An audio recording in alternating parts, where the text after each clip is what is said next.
We have this story here from Timcast.com. Zelensky warns of World War III if China allies with Russia. I do see an opportunity for China to make a pragmatic assessment of what is happening here.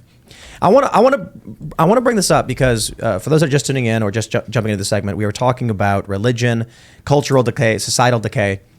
Joe Biden, the president of the United States, went on a surprise visit to Ukraine with a $500 million gift. You know he could use $500 million? People in Ohio? People Flint, in Ohio. Michigan? People in Flint, Michigan. Project Veritas? Children in foster care in America? I say yes to Project Veritas, but, in all seriousness, Pittsburgh's got a pipe problem. Newark's got how a pipe about problem. we sprinkle some iron dust into the rivers in East Palestine and then put a magnet in there? Because what happens is the oil coagulates around the iron particles, and then you can use a magnet to get the oil out. Did you guys hear Greta Thunberg's going to... Just kidding. Go ahead. Tom. Yeah. I don't. She doesn't want to get sick. It's this simple. Yeah. We're being warned of World War III. Zelensky says if China allies with Russia, we're being told the world is on the brink of destruction. Why would there be World War III if China allies with Russia? Oh, what he's actually saying is because the U.S. will blindly and unapologetically give Ukraine all the support that it ever wants. If China and Russia team up, yes, the U.S. will fall in line behind Zelensky and go into an international conflict between two superpowers. Or two world powers, I should say. Jimmy Dore was saying that how Zelensky is really falling in line behind the war machine, and if he says, no, we're going to have peace, that they'll just kill him. And that's I think so. I see this. World War III? What if the U.S. just says, we're not interested in war, not over Ukraine? What if Russia and China team up and they say, we're now going to take Ukraine, and the U.S. went, we're not Ukraine, have a nice day. What he's saying is the U.S. will do what Ukraine wants. Well, especially since we've already poised all of our citizens to be obsessed with Ukraine. Do you remember all the flags everywhere all the time? Like, we made this an issue that apparently our, especially liberal-leaning voters are going to die on, right? So if Biden backs out, if he says, oh, actually, I'm going to cut off funds, then his base will turn on him and be like, how could you abandon the poor people of Ukraine? I wish that were true. I think they'll actually just, oh, great. Yeah. Okay. Then I think they're that compliant. I think Joe Biden could do this on camera and say, "This is our new foreign policy: fart noises in the armpit," and that'll be their new avatar on Twitter tomorrow. I've got a pair of Vans shoes. They're blue with like a yellow stripe on it, and I've had people be like, West Virginia colors or the Ukraine colors, exactly. And I've had people be like, "Oh, blue." I'm like, "Come on, man, just shoes." West Virginia forever. West Virginia shoes. We'll just call them West Virginia shoes. This issue, isn't that weird? With Ukraine is my last nerve. And this is hard for me to say as a kid who's a child of the 80s, who grew up in the We're America Bitch 80s, who wore Alex P. Keaton monogrammed sweater vests, okay, and got up in the middle of the night to cheer Reagan bombing Gaddafi back to the Neolithic period. This is hard for me to say, okay? You're taking my high school age son to fight and die in Ukraine, literally over my dead body. I'm never allowing that. I'm never letting you take him to die for your Habsburg Dynasty, World War I, needless 20 million pile of deaths replay over your elites pissing contest. Not happening. I don't care what the threat is. I don't care what the penalty is. And if you think you're drafting my daughters, get the camps ready because you're going to need them. Never happening. This is an example of history doesn't just repeat, it rhymes. These are a bunch of elites, a little cabal that are all, throw Putin, all of them all in together. This is a Habsburg Dynasty pissing contest over a strip of land most people can't find, don't care about, has no strategic value to anybody within the sound of my voice unless they're involved in investing money with Hunter Biden. This thing is such a crock. It's so fake. It's so phony. It's one of the most simplistic, disgusting stories I've ever seen. It's one of the most cynical stories I've ever seen. It's Wag the Dog, but dumber. And this to me is the final straw of just absolute civil disobedience. We're never fighting your damn war. Hell no.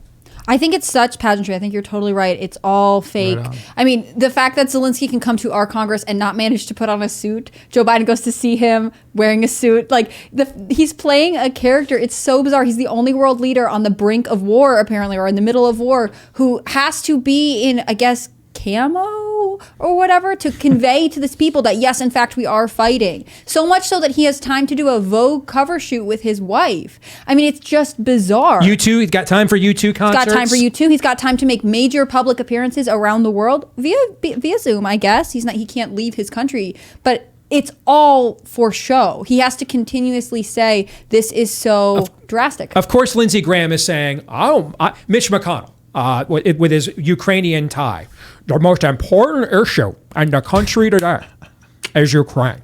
Okay, Lindsey Graham-nesty. Well, I don't care about provoking Putin. Of course you don't, because you don't have any sons. You made that lifestyle choice. You don't have any sons.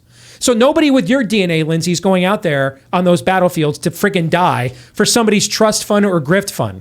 It'll be our sons. Those of us who do have children, they're the ones that'll go out there. It won't be Hunter Biden. Mm-hmm. I mean, he's tried to kill himself with enough crack. We all know that. But it won't be him doing it. It won't be their sons dying. It'll be ours. Hell to the no. Never happening. Shove it up your ass. We're never doing this. But I think you need more Americans saying stuff like that. I remember when my brother, he was a Marine, he deployed to Afghanistan.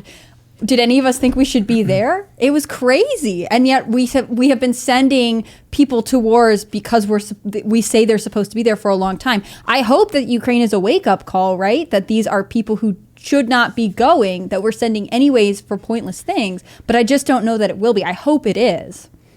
I like that you are likening it to the Habsburg Dynasty, which was like a family that was obsessed with keeping the Germans. And I don't know the literal history of the Habsburg family exactly. They were all married. They were all related. Didn't they have, was that where they had like the weird jaws and like the deformities from They were like east of Germany. Were they like Austro-Hungarian? Well, it was many, after a certain point, it was just a lot of people. And they wanted inbreeding, basically. And they were trying to control the descent within Europe. Yes. Yep. Maintain Germany. So they like that the Germans and the Russians are fighting. If the Germans had won World War I, what would have been different? What was World War I fought about? Nothing. It was a pissing contest of elites. My wing of the Habsburg Dynasty will rule over yours. Wasn't it? And that'll cost 20 million lives. Well, the only good thing we did in World War I is perfected friggin' distribution of mustard gas. We didn't do anything else. The tank wasn't it like the tank. three cousins that went to war? They were all cousins. They're all related. All the Habsburgs. By the time we got to 1914, they're all related. This intermarrying within these empires had gone on for centuries. They're all related by the time we get there. And so it's just literally a playground. Cross this, you got to draw a line in the sand. Cross this line, your ass is mine. That's what we used to say when I was a kid. All right. Mm-hmm. So the Archduke Ferdinand's son gets killed, or nephew was it? I think, can't remember, gets assassinated.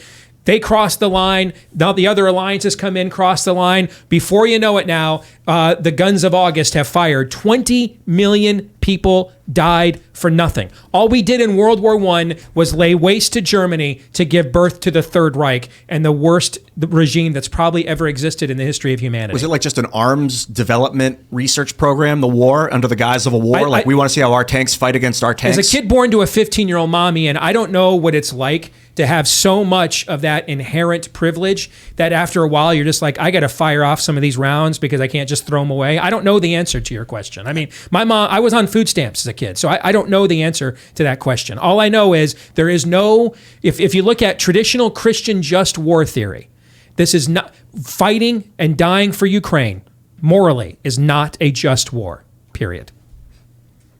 I agree with that sentiment. Mm-hmm. Well, at least from this perspective, it doesn't look like it. I think that he wants Sevastopol, the trade port, and that he wants East 105, that freeway going down. If we act like dickheads, he's going to want East 97 and East 105, everything east of the Dnipro River. But I mean, I don't see why armistice isn't the focus. I am no fan of Vladimir Putin. I can't tell you how many times Russia Today tried to book me on their shows, and I never returned their calls. That all being said, Vladimir Putin didn't try to turn me into an experiment for Pfizer and Moderna for the last 2 years. Right. Vladimir Putin didn't say, by the way, if you did not consent to being a member of said experiment, you can't work. Literally like Mark of the Beast, you can't buy or sell stuff because how the hell you get to buy or sell anything? You don't have a job, all right? So you can't work. Vladimir Putin didn't say, hey, your family business is non-essential. That business that your family's had for 100 years, that family farm, it's not essential anymore. It's got to go. We don't even need to be so specific, to be completely honest. Vladimir Putin's not at our doorstep. The Soviet Union doesn't exist. It collapsed. and this is a border dispute with Russia and Ukraine that for some reason the U.S. thinks it's worth going to World War III over. So I agree with your sentiment. I agree with that too. The calls, if you look at our biggest problems, I often say to my audience on the Blaze or my Twitter feed, the calls are coming from inside the house. All right? The calls are coming from inside the house. We've got 90. You want to go to war with China? How about maybe taking back control of your medical supply that you gave them 80% of the manufacturing for? We can't go to war with them. Dude, they're actually they actually make some of our own weapon systems. We're going to go war with the country that makes all of our 80% of our antibiotics and some of our high-tech weapon systems that most of our elites want to be like anyway. The calls are coming from inside the house. The battle is here. I've often we've talked about this quite a bit. What would happen if China declared war on the U.S. right now? If they said we are officially warring states, back the F off. Vitamin C, antibiotics, skateboards would be gone. People have no idea how much of the standard products we get are made in China and shipped here. If China said we're at war and cut off trade, half of our box stores would be empty. You'd be like, wait, I can't get medicine anymore? No, it's actually made in China. Isn't that crazy? They'd be just as screwed. So I don't think it doesn't really make sense for just as screwed. I'm not so convinced. Oh, yeah, good point. Then you look at the amount of farmland they own, and they could just go Stalingrad on us and just burn the farmland to cut off our supply chain. I mean, we're in this position because the great experiment of utopian progressivism, globalism, didn't work. And the reason it didn't work is it ignores the basics of human nature. And this is how crazy the times have gone. When I got into this business 15 years ago, Bill Maher was doing documentaries like Religulous. Yeah, thank you. And I mean, I was doing whole shows debating him on that. Now I do shows where I play clips of Bill Maher and affirmatively quote him. All right, even though I'm not sure he's changed any of his views, and I know I sure as hell haven't changed any of mine. But at least the old culture war, I liked the old culture war. The old culture war where people like me and people like Maher debated, we both agreed, first of all, that individuals have some agency and human beings have some rights of conscience. And the debates that people like me and people like Maher were having is what's the limit on that right of conscience, right? He basically is by his own admission, a libertine. He basically made the Marquis de Sade argument. If I'm not hurting anybody else, nobody else's problem, do what thou wilt, that is the whole of the law. That was essentially his argument, okay? People like me made the argument, well, there's a little bit more to it because the one that gave us our agency and the one that gave us that conscience has a few rights of limiting it that we need to listen to for our own good. And that was the argument that we had is did people like me go too far? People like him go too far? Somewhere in the middle, a reasonable society could emerge. The new argument now is you have no individual agency at all. You have no rights of conscience at all. And so this is why, without changing our positions on literally anything, this is why Bill Maher and Steve Deace are saying a lot of the same things right now, because we are both recognizing that old argument about agency and conscience is out the window. We're actually having an argument whether we have any agency or conscience whatsoever. Yeah. Are we totally wards of the state from the moment we breathe? But also, I think Bill Maher started finally paying attention to the news. I think he knew more than he was letting on for a while, and he just didn't want to say anything because his audience it's liberals. But he got to that point where he's seeing this stuff and he's like, I just can't anymore. The issue, this is exemplified by the Prager episode where Prager said they're putting tampons in men's room, and the men's room, and Bill Maher laughed, and the audience laughed, and everyone said, "Yo, that's not true." And then Bill was like, "That's for their girlfriends. What are you talking about?" And Prager was completely correct. So I think has Bill Maher apologized for that? I think he may have addressed it. I think I talked about it recently. I can't remember. But what we've been watching for a decade, Bill Maher has only started paying attention to in the past couple of years. So I wonder if the issue is simply all of those things you were worried about 10 years ago in the old culture war, Bill just didn't read. So he didn't know what he was talking about. Did he really think that tampons were in men's bathrooms to bring to their girlfriend? When Dennis Prager brought up that, Dennis Prager said, if you claim a man can menstruate, you're a liar. And everyone laughs. And he goes, that's what they're starting to claim. And who? And Bill's like, who's saying it? He's like, it's in the media. It's all over the news. Google it. Just Google search it. You'll see it. And then they all start laughing. And he's like, they're putting tampons in the men's room. And then Bill goes, that's for their girlfriends. Come on. No one's saying this. And they're all just laughing at him. And of course, Prager was completely correct. But Bill Maher, How old is he? And he's in his 60s. He's not paying attention to what's going on. He has no idea what's going on at these universities. He doesn't read the news. But he is now. That's the wonderful thing. And Yeah. well, maybe when his publicist came to him and said, "Hey, they're calling you a Nazi," he was like, "What? Me?" And they're like, "Yeah, because you said these things." It's like, "What?" Oh, I bet he went because in early 2000s his show Politically Incorrect was off the chain awesome, and then he got kicked off TV because he was too hot for TV, telling the truth about the war Well, machine. he said what he said. Said that the guys that hijacked the planes were probably Were not cowards because that was a brave thing to do, to throw your life away for something you believe in. Was his No, argument. you can't say that. Yeah. Well, then what happens is you go into hibernation where it's like I just got to pretend like everything's fine. No, get by, he and got then older. finally you can't take it anymore. He got you got to older. speak up. He got older. He's not consuming the up-to-date information on things. Like, I'm not gonna be able to come here and tell you about the latest TikTok trend. I don't know. And in 10 years, when all of these young people who have built up big followings on TikTok are now talking politics, I'm not going to see what they're saying. Of course, me understanding that issue, I try to have a better connection to the generation's concerns in the political arena, of which right now, as millennials, I'm mentoring the end of my 30s. I'll be 37 in about two weeks.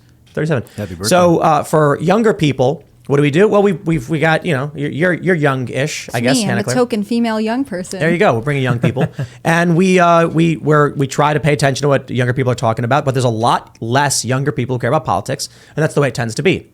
When Bill Maher turned 60, and millennials are now in their 30s, inheriting these systems and saying, Raising kids of their own. Raising kids. Having a perspective beyond just their own selfishness. and seeing what the schools are doing, seeing what they're teaching their kids.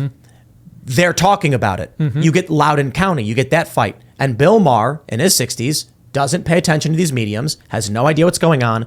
And I'd be willing to bet the only reason he came to the position where he is now, calling it out, is because he kept getting notes from his publicist saying, "You're a Nazi today, you're a white supremacist tomorrow." And Bill was probably like, "What is this? What are they complaining about? Why am I getting negative press from all of these people?" Then he gets half introduced to what everyone else is talking about. Now he's like, "This is crazy. People are yelling at me for this stuff." If Bill Maher actually paid attention to a show like this, or to the commentary we've had for the past several years, or even like the Lotus Eaters podcast with Carl Benjamin for a decade, he'd be well versed on the modern culture wars. But it's not just that he doesn't pay attention. It's that, I think this is true for most demographics, generations. They care about their peers. I don't pay attention to what Gen Xers are paying attention to. Thanks for watching this clip from the Timcast IRL podcast. Hang out with us live Monday through Friday at 8 p.m.